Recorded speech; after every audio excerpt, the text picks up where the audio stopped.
Senhoras e senhores, é uma honra abrir novamente a Assembleia Geral das Nações Unidas.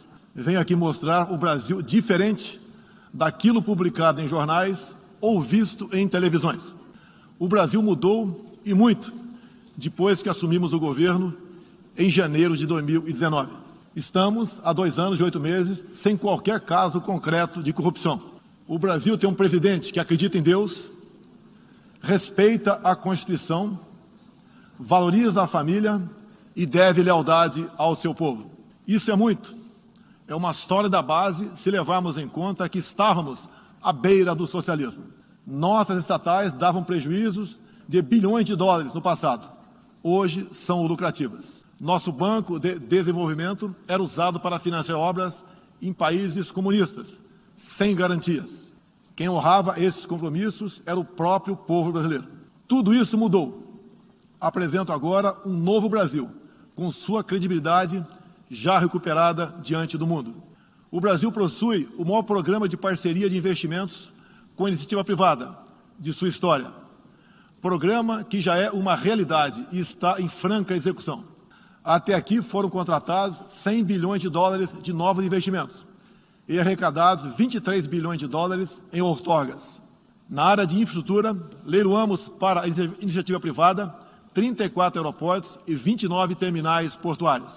Já são mais de 6 bilhões de dólares em contratos privados para novas ferrovias. Introduzimos o sistema de autorizações ferroviárias, o que aproxima nosso modelo ao americano. Em poucos dias recebemos 14 requerimentos de autorizações para novas ferrovias, com quase 15 bilhões de dólares em investimentos privados. Em nosso governo, promovemos o ressurgimento do modal ferroviário. Como reflexo, menor consumo de combustíveis fósseis e redução do custo do Brasil, em especial no barateamento de produção de alimentos. Grande avanço vem acontecendo na área do saneamento básico. O maior leilão da história do setor foi realizado em abril, com concessão ao setor privado do serviço de distribuição de água e esgoto no estado do Rio de Janeiro.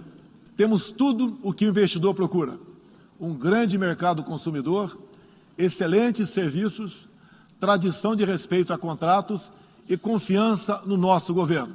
Também anuncio que nos próximos dias realizaremos o leilão para a implementação da tecnologia 5G no Brasil.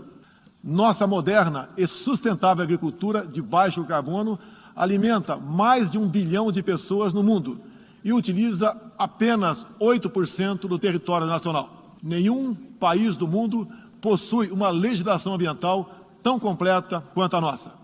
Nosso Código Florestal deve servir de exemplo para outros países. O Brasil é um país com dimensões continentais, com grandes desafios ambientais.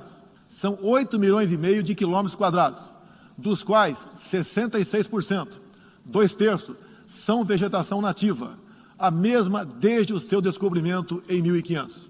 Somente no bioma amazônico, 84% da floresta está intacta, abrigando a maior biodiversidade do planeta. Lembro que a região amazônica equivale à área de toda a Europa Ocidental. Antecipamos de 2060 para 2050 o objetivo de alcançar a neutralidade climática. Os recursos humanos e financeiros destinados ao fortalecimento dos órgãos ambientais foram dobrados, com vistas a zerar o desmatamento ilegal. E os resultados desta importante ação já começaram a aparecer. Na Amazônia, tivemos uma redução de 32% do desmatamento no mês de agosto, quando comparado a agosto do ano anterior. Qual país do mundo tem uma política de preservação ambiental como a nossa? Os senhores estão convidados a visitar a nossa Amazônia. O Brasil já é um exemplo na geração de energia, com 83% advinda de fontes renováveis. Por ocasião da COP26, buscaremos consenso sobre as regras do mercado de crédito de carbono global. Esperamos que os países industrializados cumpram efetivamente seus compromissos com o financiamento de clima em volumes relevantes. O futuro do emprego verde está no Brasil. Energia renovável, agricultura sustentável, indústria de baixa emissão, saneamento básico, tratamento de resíduos e turismo. Ratificamos a Convenção Interamericana contra o Racismo e Formas Correlatas de Intolerância. Temos a família tradicional como fundamento da civilização. E a liberdade do ser humano só se completa com a liberdade de culto e de expressão. 14% do território nacional, ou seja, mais de 110 milhões de hectares, uma área equivalente à Alemanha e França juntas, é destinada às reservas indígenas. Nessas regiões, 600 mil indígenas vivem em liberdade e cada vez mais desejam utilizar suas terras para a agricultura e outras atividades. O Brasil sempre participou em missões de paz da ONU, de Suez até o Congo, passando pelo Haiti e Líbano. Nosso país sempre acolheu refugiados. Em nossa fronteira com a vizinha Venezuela, a operação acolhida do governo federal já recebeu 400 mil venezuelanos deslocados devido à crise político-econômica gerada pela ditadura bolivariana. O futuro do Afeganistão também nos causa profunda apreensão. Concederemos visto humanitário para cristãos, mulheres, crianças e juízes afegãos. Nesses 20 anos dos atentados contra os Estados Unidos da América, em 11 de setembro de 2001, reitero nosso repúdio ao terrorismo em todas as suas formas. Em 2022, voltaremos a ocupar uma cadeira no Conselho de Segurança da ONU.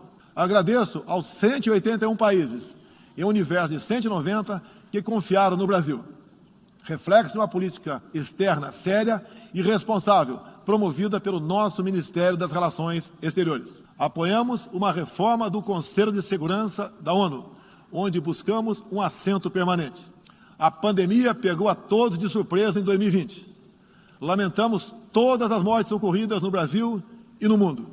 Sempre defendi combater o vírus e o desemprego, de forma simultânea e com a mesma responsabilidade.